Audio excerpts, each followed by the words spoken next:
Hey guys, welcome to today's podcast episode. Today we have a huge guest in Will Armstrong, teetotal coaching.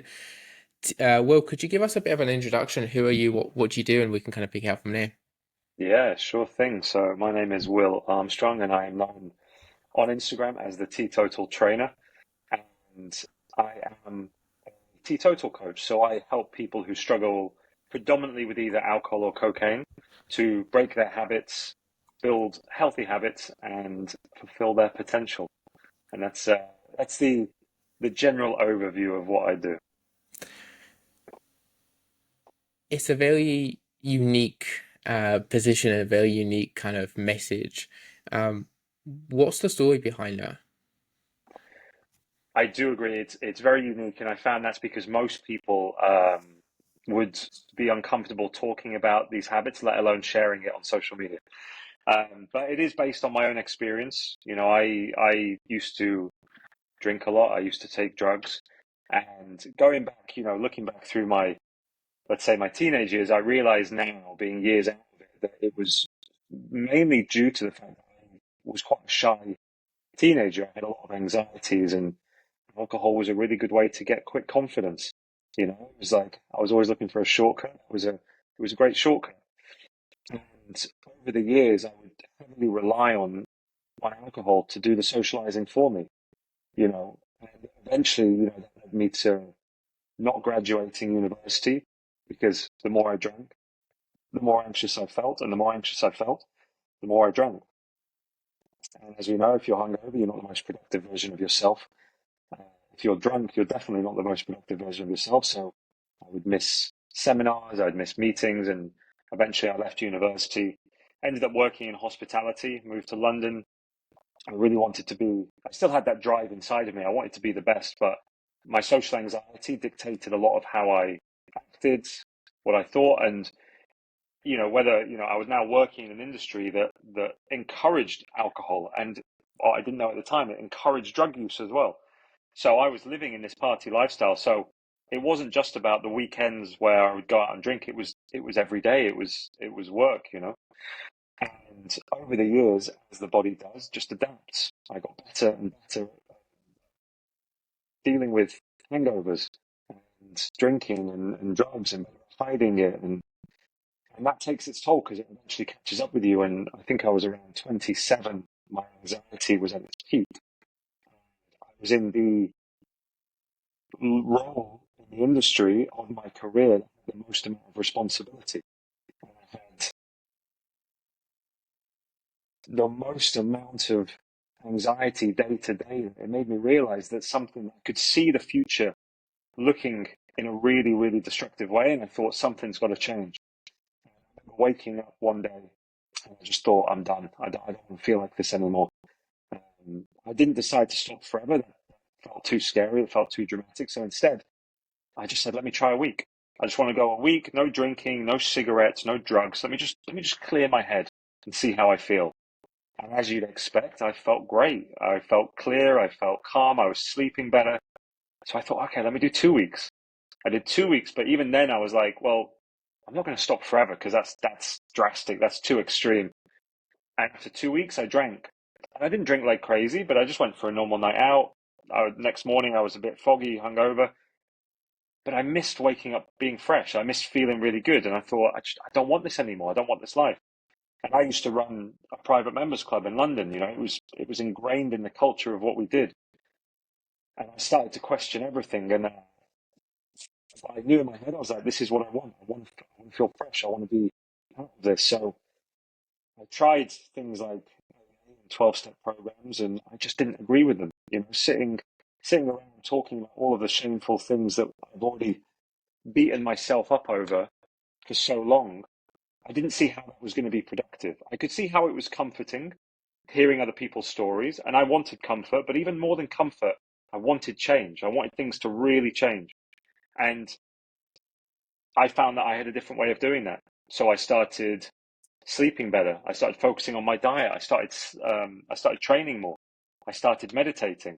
I started cleaning up my friendship circle of who was a good influence, who was a bad influence. I started looking at my finances. I stopped wasting money. I started saving. I started investing. I was doing all of the things that the best version of me would do. And I would just pretend to be that guy until that guy was actually me. And it was years down the line before I did anything like what we're doing now. I think it was 4 years into it. And by this point, I'd left my job, I'd traveled around the world, to try different professions. I really got to the root of what it is I love. How do I operate? Why do I operate? Really understanding myself and then realizing that I went on to become a personal trainer because I loved boxing, I loved doing pad work, and I really enjoyed that. But I thought this is like 10% of the whole picture I'm trying to help people with. Um, so I thought, let me share my story online. And I was coming up to 4 years of no alcohol, no drugs, no cigarettes. And I made a video for social media and I thought, let me put it out there and see if anybody resonates. Maybe they won't. Maybe I'll be left out. Everyone will know. But if it helps one person, and I hear this a lot, people say, I just want to, if it helps one person, and that's what I wanted. I wanted one person to get help and to change their life because of what I was talking about. And very quickly I realized, yeah, I had to start thinking bigger because now I realize how big of an issue this is globally. And I started making more videos for Instagram, started getting more eyes on, more people, more messages, more stories. And at first I was like, right, I'm going to make this it was a 21-day course. I'm going to make this course. Each day we're going to look at different areas. I'm going to tell you exactly what helps. And I created it, I put it out there. People started taking this course, but I had no interaction with them. And I thought, well, I want to speak to people. I want to help people. I want to be involved in this process because I know that I've got that value to give. So I decided to change it. I'm like, right, let me try being a coach. Let me start speaking to people face to face. And I put my calendar out there and it was just getting busier and busier and busier. And we were, at some points I was taking 13, 14 calls a day of people just wanting to speak, wanting to chat about it. And I didn't charge people. I just wanted to learn. I just wanted to hear people. I wasn't even offering them anything at the end of it. I was like, just a space to be able to talk. And I did that for months and months, not making any income, just learning. And it was incredible because I fully started to put this picture together of exactly what it is that needs to happen, what the roadblocks are, what the hurdles are, what doesn't work, what are the misconceptions. And then once I had that, I started to build the business that is now called the Teetotal Trail. And, now we have a team of coaches on the program. We have a lot of people working behind the scenes as well as myself. And we get upwards of 3, 4, 500 people a day reaching out for help. It's pretty intense. Yeah, yeah, that's a lot. I the one thing that came up, and it'll be interesting to see from a business owner perspective, a slightly different direction. So you, if I'm correct in understanding the story, the alcohol, the almost the addiction side of things for you almost came not as a byproduct, but it was also a sense of the extra pressure and stress from work and the anxieties of that, or was that completely different? I think definitely the pressures and the stresses of work. Hospitality, especially in London, was a high pressure environment. There was a lot of adrenaline. And as well as being in that environment where everyone's glamorizing drinking and drug use, at the end of your shift, whether it be 10 p.m., midnight, 2 a.m., 4 a.m., you want to unwind. You want to have those drinks. And any social situation, I was the general manager of where I was, so I definitely had the confidence to hold a conversation, but it would just help me take the edge off. And sometimes I would feel like it's just a nice way to escape. And eventually, it doesn't even become about that. It just becomes an ingrained habit. You do it without even having a conscious thought about doing it. It's almost like I relate it to when you learn to drive. And when you first learn to drive, you're consciously, cognitively trying to think about everything: the steering wheel, the mirrors, the clutch, the handbrake, the gear stick. And yet once you've passed the test, after a couple of weeks, you can drive home from the gym and you won't even remember the drive. You're not consciously thinking about every time you change gear or look in your mirror. It just happens. And it's the same thing when you build a habit. In the beginning, it's kind of cognitive learning, that habit loop, and eventually it will happen whether you want to or not, which is why so many people say, listen, I tell myself I don't want to drink tonight, I'm not going to drink, I don't want to do it, and then it happens. And it's because whether you want to or not, the habit is there. It will happen regardless, you know? Yeah, I guess my thinking was like you probably have more pressure now in a way in terms of the coaches, Definitely. the clients, the people reaching out. Um, what would you say your biggest like habits, your pieces of advice for business owners, coaches that are like, everything is on me. If someone has a bad experience in a program or whatever happens if I don't sign a client up, like it's all on me. It's like do or die kind of thing. Like how do you manage that side of things now? Because Well, the first thing I'll say is definitely there is more pressure and more responsibility on me now than there ever was in my previous work because I was an employee, whereas now I'm a business owner and I employ people now. So of course there's more responsibility, but the wild thing is I do not feel stress anymore. I just don't feel stress. And yet back then when I was an employee, I was so stressed all of the time. I think a huge component of that is removing substances like drinking and drugs takes away anxiety, takes away the cortisol massively. But now I'm very, very vigilant in my daily routine. You know, I wake up and the first thing I do is I meditate for 20 minutes. And it doesn't have to be this get up and grind attitude that everyone has because, sometimes I wake up at 4 a.m., sometimes I wake up at 7 a.m.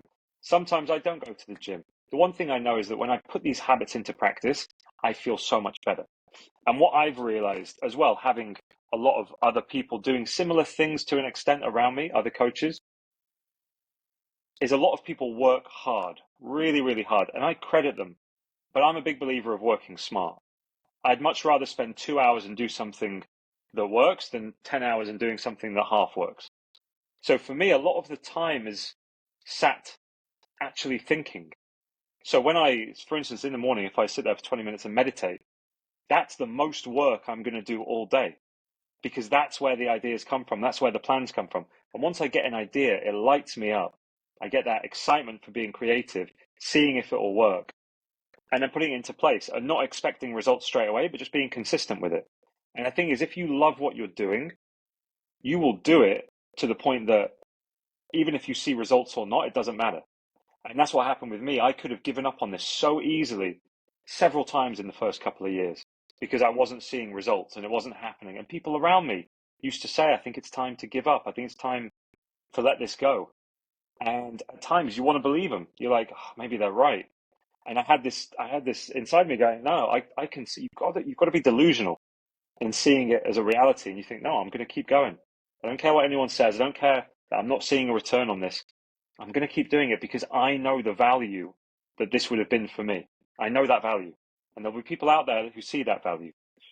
And in the early days, my value of what I was providing was actually dictated by the people who I was speaking to.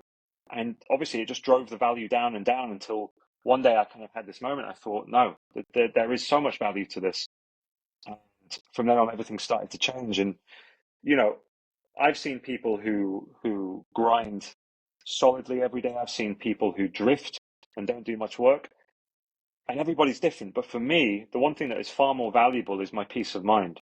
You know, I don't want to be making lots of money through this business, but be burnt out. I want to feel purpose. I want to feel present. I want to look after myself. And I think that's really, really important. When you run a business, you can't, as soon as you can't operate, the business stops. Until you get your business to a point where it is fully autonomous without your involvement, you need to look after yourself because you are the crucial cog. You can't call in sick and they'll find someone else to cover. It doesn't work like that. And the thing is, because it's you who's running it, if something needs doing, there's no space for a debate in your head. It just needs doing. We do it, and I'm sure you can relate to that as well. yeah, and I think that's where like a lot of the pressure comes from and the cycle of like burning out can come from business owners in the sense of like you need to get something done. Okay, like you do it, and then it kind of just goes into this loop of like working hard and just adding more and more to your plate. So you mentioned you've been doing the calls, you're now to a place where you are having 3 to 500 kind of inquiries and messages for this. For a lot of coaches, that's like like uh like a very, very huge thing. So how long did it take you to start seeing a return from the calls you were taking? Like how long did it take you for you to start seeing kind of, or have that moment where you're like, oh, this is working, I can make money from this project? Well, I think the first 8 months of posting on social media, and I was posting maybe twice a day minimum on social media, the first 8 months, I probably got less than 100 followers in 8 months of posting every day. And it was because I just didn't know what to post or how to post it. I was putting a lot of effort into my content, ironically, much more effort than I put in now, because I was learning what type of content works, what do people relate with, how do you make it. So it was like the beginning was the hardest, of course, learning all the different things. But after 8 months, I had someone reach out to me and say, I relate completely to everything you've said. I need some help. And I said, okay, well, let's jump on a call. Let's have a chat. We jumped on a call and I said, well, listen, I can help you get there. I know exactly how to get you there. I can be your coach. And he said, yeah, let's do it. And he signed up and that was my first client. And that was the moment where I thought, there's something in this. This is now valuable to other people. I can see that 100%. And then shortly after that, I thought, do you know what is actually really helpful in my journey is having all these people that I'm going to be speaking to, give them a space where they can connect with each other, because they're going to find value in just knowing that they're not alone, because it's a very lonely thing when you struggle with substances. So shortly afterwards, I made a community and I went through some pretty poor platforms and apps of trying to do it. And some things worked, some things didn't. But I could see that the demand was going up and I could see the following started to go up, especially because when I started the business, I was living in Bali and I flew back to the UK. So I was on the same time zone as the people I was speaking to because it started UK based. And it just meant I could have more calls every day. I was starting to understand what people wanted. And content started to get better. I started to get more comfortable speaking to the camera. And then, which is how we're connected, I joined a program that helped scale the business. And the biggest thing I got from that, besides learning things like sales and marketing, the biggest thing that I got from that was recognizing my own limiting beliefs. That was, without a doubt, the biggest thing that helped me through that, and realizing that this can be big and it can get to points I didn't dare dream of. And as that started to happen, I was able to sustain myself financially. And then I wanted to get back out there and do what I loved most, which was travel, which is what's led me back here to Bali. And last year I was living out in Vietnam and I just started looking at different ways to make content. And I found one way which was quite interesting because the subject I talk about, alcohol and drugs, it's a heavy subject. It's a bit of a taboo subject to talk about. So I was like, what if I could take that, the darkness of it and put it into a lighter space? Not to mention the fact that social media doesn't reward value, it rewards attention. And attention usually comes from entertainment. People want to be entertained. That's why they escape on their phones when they're on the toilet or at work or whenever. They just want that escapism. So I was like, what if I take this subject, which a lot of people can relate with, which is drinking and drug use, and I make it a bit more funny? So I started making memes. And these memes went intergalactic and started just doing incredibly well. And, my previous videos that might hit 20,000 views, suddenly the memes would hit 9 million views. And I was like, okay, this is a good way to get a lot of eyes onto this page. So I started making, I was making they were so easy to make. I was making more and more and more and posting often, like several a day. And there was points where I was picking up, on Instagram alone, I was picking up about 4,000 followers a day. Just wild how many people were coming to the page. And what was interesting was, even though I was getting a lot more following, I wasn't necessarily helping more people.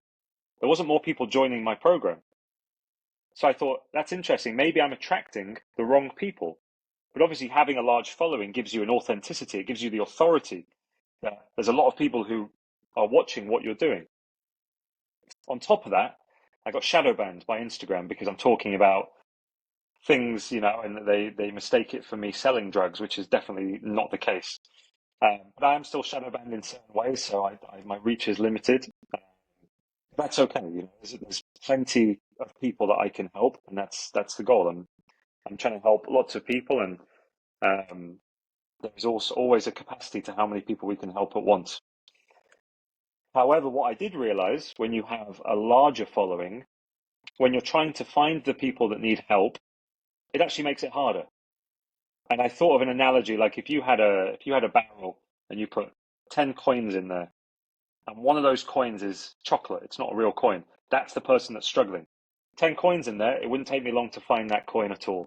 But if I pour another 10,000 on top of it, it's going to take me a long time to find that person. So then I started having to work out how can I coax those people out? Because a lot of people who struggle with drugs and alcohol aren't in the headspace to reach out for help. They will just watch. They will sit and watch. So trying to how do I find those people as well so I can help them?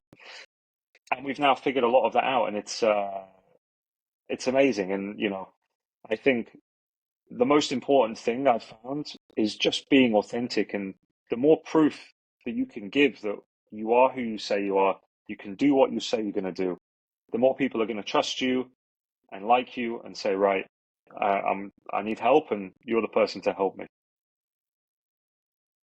Yeah, it's there's a lot of value there and a lot of big takeaways in terms of getting attention and that kind of mindset and pivoting. And actually, this was a topic and something that I had in mind for a while as well in terms of like I feel like we've gone down a similar route in terms of the meme style content and the motivational style content in terms of pulling people in.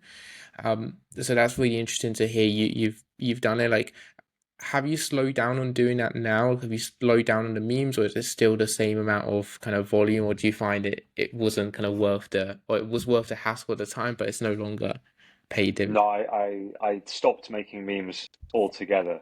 Although, funny enough, recently I've been like, do you know what, I'm going to drop a few in here and there because it does bring a lightheartedness to the page, but I just need to make sure I don't rely on that. In fact, what I'm giving now is just a lot of value. I just want people to really, really understand and yeah, focus on how we can actually help people. Because my goal is not to create a huge social media following. My goal is to help people who are struggling, and it just so happens there's a lot of people struggling. Yeah. How do you structure your content nowadays in terms of kind of optimizing to actually drive the business forward? From a Very good question. And in all honesty, I don't. This has been one of my traits. Whenever anyone says, right, we've got to come up with a content plan, I really struggle with that. And I don't really like to schedule content either. I like to base it on how I'm feeling at the time, because how I'm feeling is probably a good reflection of what people have been speaking to me about. And, I'll make a video and I'll say, I've been hearing about this a lot, and this is why I'm making the video. And it makes sense that I hear the same thing several times over a couple of days. I'm like, that's going to be a good objection handling or belief shattering piece of content, which is going to be relevant to now. Whereas if I'd planned it a week ago, maybe it'd be something completely different, and everyone's like, I don't really need that right now. Yeah. And then do you find it almost like most of your content just comes from your conversations on calls on with clients? It's mostly kind of geared towards that than like AI or Yeah, definitely. I mean, I used to be part of this app in Australia called Brotherly, and it was an app where you'd have these mentors, where I was one of them, and people would just come and ask questions. It'd be a free app. They ask a question, and I'd give a video response. And the beauty of that was the questions of what people wanted to know were being asked to me. So I would just take that question and be like, perfect, now I can answer that on social media. It's not like anyone was missing out. No one was being charged for this information, because again, information isn't really the value anymore now with AI. But of course, experience is. So if I can take the information but put it through my experience and put it out there, and a lot of times when I make content, I don't script it. I just completely go on my own journey of like, right, this is what's been going on. And it's almost like, if it's me talking, I grab the microphone and I just talk as if I'm talking to someone who needs help right in front of me. And yeah, it tends to come out quite naturally, which I know is not it's easier said than done for a lot of people. yeah. And then on that topic as well, like one thing with your entire, I highly recommend people listening to this to go back in and kind of even see your story, see your Instagram, follow you. Like one thing you do really well is you get a lot of your story, like even your story and your kind of arc you mentioned here, and working in hospitality, struggling with alcohol, like all of this stuff is very clear to see in the content. And it's very clear to get to know you without necessarily messaging you. Like, did you ever have like a bit of a struggle or a bit of stress, anxiety, or like fear of kind of sharing that in case like, people see it that you may know? Like I know that's a big issue for a lot of coaches actually. Of course, and I'm a big believer in just ripping the band-aid off. And for instance, when I hit 4 years, every year on social media, on the year, I would post something about not drinking, right? And my date of giving up was May 16th. So in fact, it's coming around very soon, and I'm going to be 7 years. And every year I would post something, it'd be like, okay, today's 1 year, and I stopped drinking, and this is why. This is 2 years, and when I was reaching 4 years, I had a couple of friends, a couple who were both coaches. They're still both very good coaches. And they said to me, why don't you make a video and speak about it? I'd never spoken to the camera in my life. So my first ever video of speaking to a camera was saying, I used to struggle and I'd love to help anyone who's listening. And I was so nervous, and I made the video and I posted it, and I threw my phone in the river probably. I was like, I just want to see what happens. So that went to my personal Instagram, which had, I think at the time, maybe like 1,100 people, and every single one of them was someone I knew in my life. And I would go as far as to say it's almost everybody I knew in my life.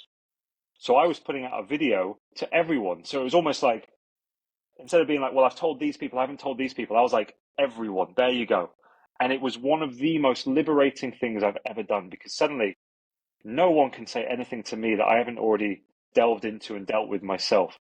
And I'm putting it out there because no one's perfect. Everyone has stuff going on. Everyone has demons and issues. The only difference is I'm being vocal and putting mine out there. And in fact, the only thing that ever comes back from that is positive, because people will always come and say how much it helped them.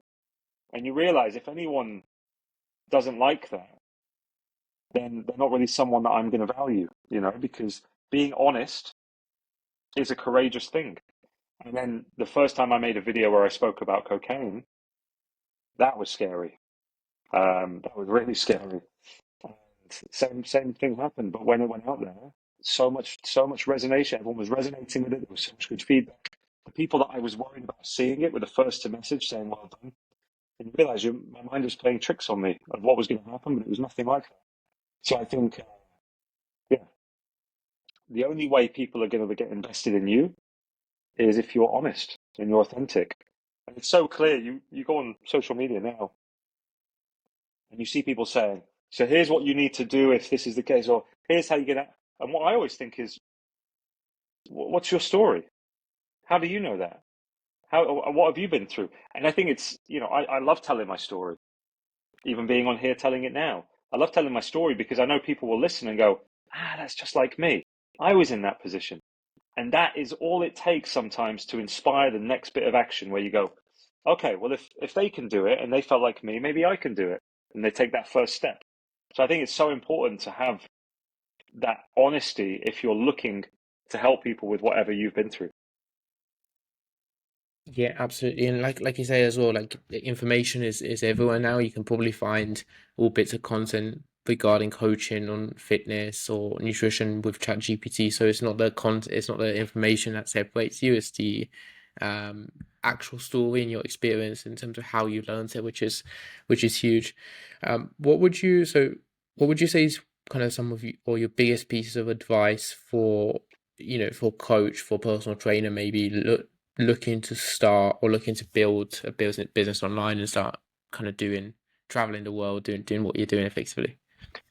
Yeah, well, I'd say park the traveling until your business is in a position where you can you can easily manage the time zone changes and also financially just manage the travel. Um, because when I started building, I did a few months in Bali where I didn't move. I just stayed here and I stayed put. And then when I went back home for Christmas, I was in the UK and I stayed there for 13 months. For those 13 months, I worked every day and I grinded. And I knew that I didn't want to do that forever, but I knew it was necessary to get the business to where it needed to be. And now I'm at a point where, I have the capability if I want to just I can take some days off if I want. I'm not needed for things. I could take a week off if I want. And I think that's what I always wanted, that freedom. Not when I first did it, I yo-yoed the other way and I was like, here we go, I'm not going to do much here. And I hated that. It is my purpose to run this business and to help people. So I do want to do that, but I do like the idea that I've built a life that I have the freedom not to if I wanted to. And I think the beginning is just, and I remember someone used to say this a lot, and you probably hear it, but you don't know what you don't know. There's so much out there that you don't know, and it's like get hungry for information, get hungry to learn as much as you can, because the more you learn, and drop that ego of thinking we know what we need to do, drop that ego, learn it, and it will get you there so much quicker. I could have potentially not done 13 months. I could have maybe done 6 months if I'd been reading and watching the right videos, and that could have helped me a lot. So, the better the information you get, accept support, join programs, get mentors, whatever it is, it helps get you there so much quicker. Yeah, and I don't know about you. I find there's so much information out there nowadays. Like if it's not condensed, it's easy to go on YouTube and watch like three different creators about doing one thing, Yeah. and they all say something different. So it's like find one person or find one direction. Just be kind of quite clear on that as well. Um, Mm. One thing as well is like what did, out of curiosity, what did those 13 months look like where it was all in about building a business? Like what were you actually doing? Like was it just filming videos? Was it messaging people? Was it taking sales calls? Like what was the deal, the schedule on that?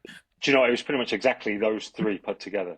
So my routine was always still good. I'd get up, I'd go to the gym, I'd make a big breakfast, I'd sit down, and then that would be there would there would be those three things. So I'd be recording videos, I'd be messaging so many people on Instagram, and I would be taking sales calls as well, and just doing the three of those. Like the one thing is, warm outreach has been crucial for me. And I used to think it seems a bit invasive, messaging people who are following me, asking if they've got issues. In fact, so many people have come back to me being like, if you hadn't messaged me, I would still be in that dark place. But now I'm a year out of it. My life is incredible. And I'm like, it validates that that is an important part of this, which is why I have a team that send those messages out every day, to connect with people, to make sure people know they're not alone, and just to allow them that space to be able to share and to open up and to talk. As well as that, creating free content, getting the camera out, but making it easy. Instead of trying to sit there and plan some really groundbreaking, reinvent the wheel content, have the camera set, make it as easy as possible. Like this, have your microphone right next to you so that every time I need to, I just plug it in, I talk, and that's it. It doesn't have to look super fancy. Obviously, the better the microphone, the better the quality of the video, the more attractive it looks. But the main thing is what you're talking about, the words. How much value does that other person get from it? And remember, you make the content for them, you know, and it's so important that that's the person. But also, don't make it in the sense of what they might want or what you think they want. Find out what they want. Hormozy always says, if you're not earning, you're learning. Get on calls with people. Find out what people's pain points are. What's stopping them? How's their mind working? Once you figure that out, it's so much easier of how you can help people going forward. And then what you do is you get them onto a call and you show them what you've got. And, we're not selling anything. We're providing the space for them to buy if they want, if they're right for it. And you make an offer so good, it would be stupid to say no. Yeah, it's so much more like simplified, and it's much more kind of being kind of ethical with how you do things, by the sounds of it. You like, so that's kind of growing. That's kind of you've done all the legwork, you've done all those tasks yourself, and there's so much power in that as well in terms of like not getting distracted with stuff. Like it sounds like you were just kind of very dialed in on just speaking to people effectively and then creating content that solved the problems of the people you were speaking to. It was like it was almost that kind of loop of finding stuff. Whereas at the start, I know it's quite easy, even myself included, to get distracted at looking at like what other trainers or other sobriety or um, sobriety coaches are doing and just trying like not get judged or be politically correct, but it's that then it's not solving a real problem. Do you know, I actually did that when I first set up my page. I started following every other sobriety coach out there. And within a couple of months, I went through and I unfollowed every sobriety coach out there because they were making good content. They had good ideas and it started to influence how I was doing. It made me question what I'm doing. And I thought that's not good. I don't want to look left or right. I want to focus on how I'm going forward because I know what I can do to help someone. And I don't want to start blending in with other people or even questioning what I'm doing. I can't have that distraction. Even people around me in my real life who doubted what I could do, I limited contact with them because I'm like, I can't have this right now. I've got a dream that I'm trying to create. And anyone who isn't in full support of that, I don't have time for you right now. I need full focus on what I'm trying to create. And it was actually really helpful because I see so many people comparing themselves. And there's people out there who talk about the same things as me, but they're not me. There's no point comparing. They're on a whole different trajectory than I am. Yeah, yeah. And then how does so you've done that? You got where did you get to by the way doing the stuff you were doing? So doing the 30 months in the UK, doing the hard work, doing the like the grind mode in that period. Where did you get to from that point on? Was that the point where you started to hire people in, or how did that kind of how what were the next steps in like natural evolution? So what I got to, and it was very clear to see, I started building that community of people, but a few people in there I was having as one-to-one clients, so they got more coaching. And I realized that there's a ceiling to that. I can't give all of my time. Plus, I don't want to give all of my time.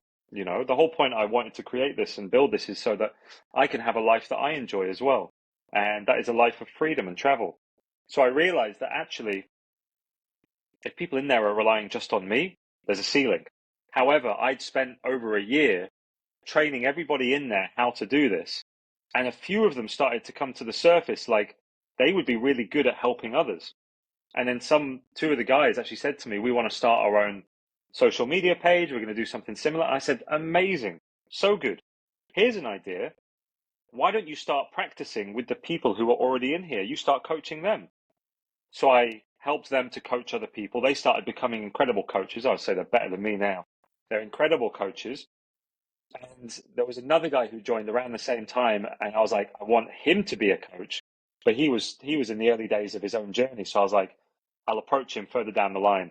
And yeah, I think it was when he was about 10 months. I approached him, and he wanted to do it. So I now have three coaches in the program who help other people, and I will only ever have coaches who have come through the program because it's so unique and because it is what it is. It's so important that the people who are um, jumping on those calls with the coaches, they know that the coach has been through it themselves. And then when I started to think, right, there's too many sales calls, I need help with this. Instead of hiring a sales team, I trained those coaches up in sales. So when someone jumps on their first call, they're speaking with someone who's been through it. They understand that. So in fact, it's all kept very, very insular inside of the program. And around the time that I left the UK and started to travel, those guys, two of the guys were on board, and we were just starting to scale up. And every day it gets better. Every day it gets more effective, more professional. We're just in a really, really exciting phase at the minute in the program. It's really good. Yeah, and then speak about like the level of like conviction as well when someone is on a sales call with someone that's kind of had their life changed by the program that they've done. For example, like it's I like it's almost like what you said as well. It's like that gives much more confidence than like a fancy sales pitch or like saying Yeah, the right word at the right time. It's more like hearing the belief and kind of creating that, which is um in term definitely. in terms of like what's next. You mentioned things are getting better and better. It's really exciting. Like, what's next for you? Like, what's the vision for the next, 5 years, 10 years time? Well, do you know what? I'm a big believer of not jumping to the next thing too soon. I still think we're in the baby years of this program, so I'm just going to keep pushing to grow the program and to improve it and to improve myself as well. It's I'm really enjoying it. One thing I have noticed is now that there is this global shift in the mentality around drinking and drug use, so many people are stopping. And a lot of the people who are stopping feel that innate purpose to help other people. And it's such a huge part of it. And when they want to help other people, they can go online and share a little video, but it's maybe not gonna go intergalactic. So people are reaching out to me wanting help with that. They want help building their own profiles or businesses. And I even helped a friend of mine last year grow his profile. So he's, I don't know, maybe like 40,000 followers now. He's got a community. He's helping people, but it's in Spanish. So he's targeting South America and Spain. And he's done a very, very similar business model. And I helped him get there. And I realized that maybe that would be the next thing, not to help people stop drinking, but people to help people stop drinking and build somewhat of a teetotal school where we actually have a program so that we can actually, not just me and my team helping people, we train others. We don't see it as competition. We want people to get into this space because there is a lot of people that need help, and we're not for everybody. We know that. So it's important that there's other people out there who other people will resonate with and get help from. There's so much there as well because like to me like all of it kind of almost for you like my this conversation, one of the biggest takeaways I get is like everything you've done, everything you've built is all off the back of like you going in trying to help people and aiming to help people, not necessarily sell. So it sounds like that really comes across with everything in terms of content, in terms of attracting people that are like looking for help, not necessarily being sold to. um in terms of like in terms of I guess one thing that would be interesting as well is like how does this the actual taking it back a touch, but like how does the actual sales process for you guys look like how would you like sell without kind of feeling like you're um being too forceful from a sales perspective, or like do you follow a structure, do you have a script, stuff like that? I think would be very interesting because I know a lot of trainers actually struggle with selling without kind of Yeah, of yeah. course. I mean, the we kind of go along the lines of, we want to really understand who this person is and what's going on in their life. So we really focus on that discovery process of understanding who they are, what's been going on, what their aspirations are. We look and find those pain points. Why are you in this position? Why do you not want to be here? Why are you on this call? Once we can clearly understand what the problem is, then we know if we can be the ones to provide a solution. As well as that, we need to understand, are they wanting to go the same way that we can lead them? For instance, if I speak to someone and they say, I don't want to stop drinking, I just want to try and moderate it, I say, okay, that's good for you. We can't help you with that. If I knew how to moderate, this wouldn't exist. And that's the whole point. And of course, we try to get people out of their own way. Because if we can see that someone needs help and this is what's going to help them, we try and make it as smooth as possible for them to make that decision. However, if someone needs in any way convincing, then they're just not ready. They're just not ready. And we always say that the client has to meet us halfway. We cannot drag them through this. It would be exhausting and unfair to ask me or my coaches to do that. And it would take our attention away from the other people who need help. So we have to just present what we do and how we do it, and the rest is on the other person. If they're ready to change and they're ready for it, we're happy to go through that with them. But if they're needing convincing, or they're not willing to put in the work, they're not willing to help themselves, and we can't help you. Yeah, really powerful. The last question we always like to wrap up on is you've gone through this journey, you've gone through this process. What's one piece of advice you'd give the younger version of Will, like maybe hospitality, maybe just before, like what's one piece of advice you'd give him, um, to I guess help him? Do you know what? I realize if I was to go back to the younger version of Will that was in all of that mess, there's nothing I would have said that would have changed what I was doing, maybe. And it wouldn't be advice, but I would offer reassurance. And that reassurance would be that all of the pain that you're feeling now is going to be fuel for something far greater than you could ever expect. Yeah, that alone to the people listening that are struggling or um feeling a bit lost is really powerful. Will, where can people find you off the back of this? So I'm still on social media at Teetotal Trainer. We have our program, which is at Teetotal Trail, and also on LinkedIn under William Armstrong.